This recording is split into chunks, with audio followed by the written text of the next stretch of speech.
safiirka Soomaaliland fadhiya dalkani Kenya Baasha Cawil Xaaji Cumar iyo dhammaan shaqaalaha ka howlgala safaaradda Soomaaliland ay ku leedahay dalka Kenya ayaa habeenkii xalay toolaha xaflad sagootisa oo casho sharaf ah ku maamusay safiir ku-xigeenkii hore ee Soomaaliland u fadhiyay dalkani Kenya ayaa la salaadiiriyay kadib markii dhawaan madaxweynaha jamhuuriyadda Soomaaliland mudane Muuse Biixi Cabdi uu xilkaasi u soo magacaabay safiir ku-xigeen cusub xafladan oo ay soo abaabuleen dhammaan shaqaalaha ka howlgala safaaradda Soomaaliland ay ku leedahay dalka Kenya oo ay ka soo qayb galeen mas'uuliyiin ka socota jamhuuriyadda Soomaaliland iyo sidoo kale mas'uuliyiin ka socota dalkani Kenya ayaa waxa sidoo kale ka soo qayb galay dhammaan shaqaalaha ka howlgala safaaradda Soomaaliland ay ku leedahay dalka Kenya iyo xubno kale oo isugu jira rag iyo dumar oo dhammaantoodba ka tirsan jaaliyadda Soomaaliland ee dalka Kenya ugu horreyn waxa halkaasi hadallo kooban oo ku saabsan sagootiska safiir ku-xigeenka ka soo jeediyay Bashir Maxamuud Ismaaciil isagoo ku hadlaya afka shaqaalaha. We've learned a lot. We've learned so much from Mr. Ayala. He's always been there,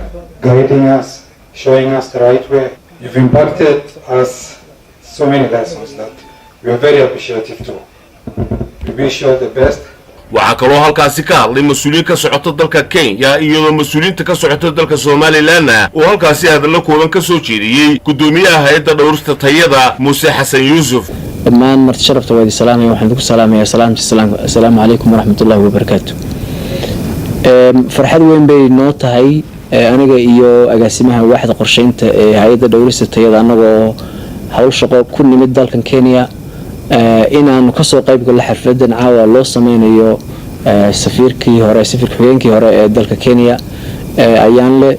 oo shaqaaluhu ay u sameynayaan runtii farxad weyn bay noo tahay sida shaqaaluhu u sheegeen ayaan le waxaanu anaguna ku leenahay oo ku ducaynayna marka hore mar labaad waxaanu qiraynaa oo shakhsiyan aan qiraya muxuu ahaa ayaan le intii uu halkan joogay iyo intuu meelihii kala joogay ee shaqaynayay hawshan safiirnimada waliba daacadnimo karti dadaal muxuu ahaa ayaan ku cadeynayaa. safiirka Soomaaliland u fadhiya dalkani Kenya ayaa sheegay in ay Soomaaliland marnaba hilmaami doonin doorarka laxaad kale ee ayaan ku lahaa xafiisyada dibadda ee dalka Itoobiya iyo sidoo kale muddadii uu joogay dalka Kenya iyadoo gabagabadii xafladaasina uu halkaasi uga mahadnaqay mas'uuliyiintii iyo shaqaalihii soo abaabulay xafladan ayaa la salaadiiriyay. ayaan salaadiiriyay ka ciyaaray xafiiskan iyo gaar ahaan guud ahaanba dalkan jamhuuriyadda Soomaaliland runtii waxaad oran kartaa wuxuu ahaa rol aad u ballaaran waxa uu runtii qiimo ku lahaa dhammaan mujtamaca reer Soomaaliland oo ogaa doorka uu ka soo ciyaaray intii muddadii halkan joogay iyo muddadii kale ee uu joogay dalka Itoobiya 8 sano ahayd laba safiir baan filayaa laba qof baa safiirada iyo safiir ku-xigeenada muddo dheer safiirkii muddo dheer waxaan filayaa inuu yahay Xaaji Ismaan Axmed Xasan oo ahaa ingiriiska ahaa waxaan filayaa safiir ku-xigeenadana wuxuu ahaa inuu noqonayo safiirkii muddo dheer ee xilal haya Itoobiya marka la isku daro halkan 10 sano korkooda dhaafaysa. taasina runtii waxay ku tusaysaa doorkiisa ahmiyadda iyo muhiimadda lahayd ee ka soo qaatay jamhuuriyadda Soomaaliland. caawa waxay ii tahay habeen aniga aad u weyn waxaan soo khatimayaa oo soo gabagaboobay 11 sano oo aan public work aan ka shaqaynayay dibadda aan joogay waxaa lay magacaabay 2008 baa lay magacaabay xilkan diblomaasiyadda waxaan la soo shaqeeyay 3 madaxweyne oo kala duwan waxay magacaabay Daahir Riyaale Kaahin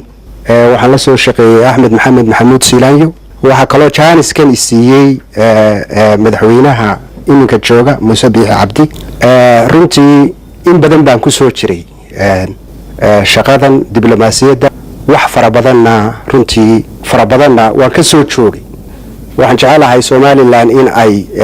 siyaasadeeda arrimaha gudaha ay aad u hagaajiso mucaarid iyo muxaafidba waxyaabo dalkan dantiisa ku jirto in mar walba muxaafid iyo mucaaridba laga shaqeeyo kaarkaasi waa kaarka maanta ay